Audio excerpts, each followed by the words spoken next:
news coming in at this point in time, and we are learning that a Congress MP from Sitapur, Rakesh Rathore, has been arrested from his residence.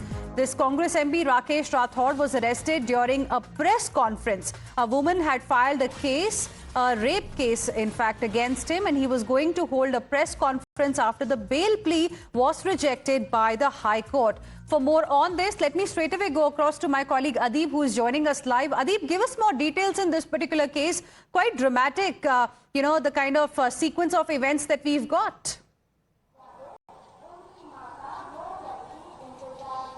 Well, definitely, Hina, see, the entire case is of 18th January when a woman in Sitapur went to the police station. She filed a complaint against Congress MP Rakesh Rathore, alleging that she was raped by the Congress MP, and after that the police gave several notices to Congress MP to record his statement, but Rakesh Rathore, the Congress MP from Sitapur, he was avoiding police for a quite long time.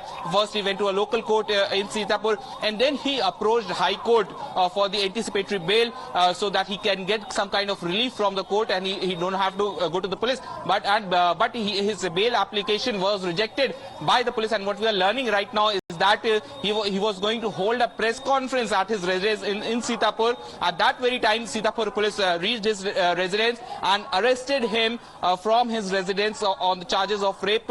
A woman had filed a complaint against him that she was raped by the Congress MP of Sitapur, Rakesh Rathore. Congress party, from the day one, they had been saying that Rakesh Rathore has been falsely accused, and they were supporting him, but Rakesh Rathore reached out to the court for relief, but he didn't got any kind of relief, and now he has been arrested by Sitapur police.